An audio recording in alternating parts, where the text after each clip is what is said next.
पूर्व मुख्यमंत्री शिवराज सिंह चौहान और प्रदेश के 2 आईएएस अफसरों पर संबल योजना के नाम पर 1300 करोड़ रुपए का घोटाला करने का सनसनीखेज आरोप लगा है।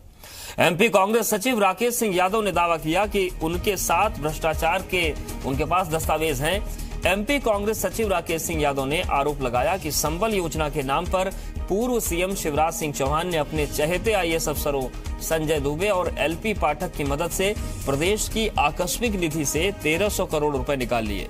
इन रुपयों का अलग अलग शहरों के कलेक्टर और सीईओ को इसको बांटा गया, जहां से उन्होंने ट्रांसपोर्ट और भोजन के नाम पर ये रुपए बैंक अकाउंट में कैश निकालकर जन आशीर्वाद योजना में आने वाले बीजेपी कार्यकर्ताओं को बांट दिया। राकेश सिंह यादव ने सीएम कमलनाथ को पत्र लिखकर एसआईटी गठित कर मामले की जांच करने और दोषियों के खिलाफ प्रकरण दर्ज करने की मांग की है।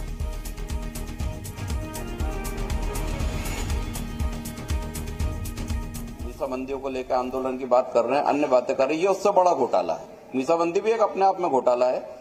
वंदे मातरम का बात करते हैं, अन्य बातें करते हैं, लेकिन जो करोड़ों रुपए जनता के खा गए हैं, जिसके सबूत हम सीधे सीधे हमारे पास उपलब्ध हैं। आज हमने हमारे माननीय मुख्यमंत्री जी को सब चीजें बताई है, उनको समस्त दस्तावेज भेजे हैं, उनसे निवेदन करा है कि इस मामले को संज्ञान में लेके एक एसआईटी का गठन करें और इनके खिलाफ सख्त से सख्त कार्रवाई होना चाहिए, ताकि ये पता चले कि 15 साल में कितना पैसा इन लोगों ने लूटा है जनता का।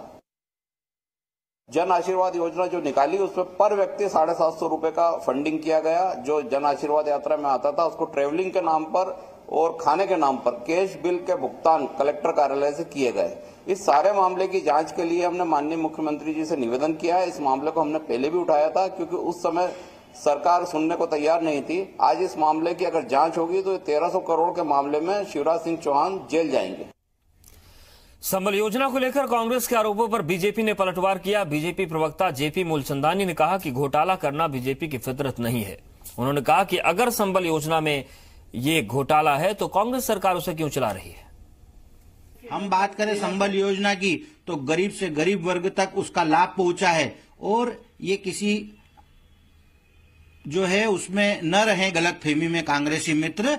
ये इनको ध्यान रखना चाहिए कि आज भी भारतीय जनता पार्टी 109 सीटें लेकर मजबूत विपक्ष के रूप में सामने है। और जहां तक सवाल है कांग्रेस सरकार का, तो ये बैसाखियों पे सरकार चल रही है, और इनको इस गलतफहमी में नहीं रहना चाहिए कि ये अनर्गल आरोप लगा देंगे और भारतीय जनता पार्टी के कार्यकर्ता चुप बैठेंगे।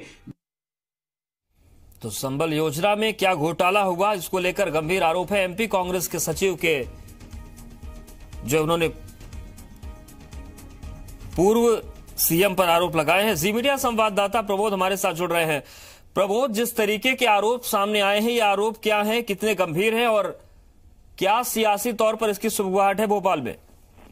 देखिए, सबसे बड़ी बात, अब कांग्रेस सत्ता में आई है तो कहीं ना कहीं जो बीजेपी के जो काम है उन पर सवालिया निशाने खड़े करना, ये आमतौर पर राजनीतिक में चलता रहता है। उसी को लेकर आज इंदौर में जो कांग्रेस के प्रदेश सचिव है राकेश सिंह, उनने एक प्रेस वार्ता करते हुए जो पूर्व मुख्यमंत्री शिवराज सिंह चौहान द्वारा जो संबल योजना चलाई गई उसमें घोटाले की बात कही, और उन्होंने साफ कहा कि जिस तरीके से मुख्यमंत्री शिवराज सिंह चौहान ने 1300 करोड़ रुपए का जो घोटाला किया है, अलग अलग संबल योजना हो या जन आशीर्वाद योजना हो, इसके तरीके से। देखिए, एक और चीज मैं इसमें पूरी समझाता हूँ। जो इन्होंने आरोप लगाए हैं जो प्रदेश सचिव ने, उन्होंने साफ तौर पर कहा है कि जिस तरीके से पूर्व मुख्यमंत्री ने अपने चहेते अफसरों को जो है डिपार्टमेंटों में तैनात कराया, जैसे कर्मकार मंडल हुआ, तो इनमें जो निधि होती है अपने चहेते आईएएस अफसरों के जरिए पहले आकस्मिक निधि में पैसे डलवाया, फिर इसके बाद उस पैसे को संबल योजना में कन्वर्ट करके डलवा के और जो भाजपा कार्यकर्ता हो या अन्य लोगों को फायदा दिलाया।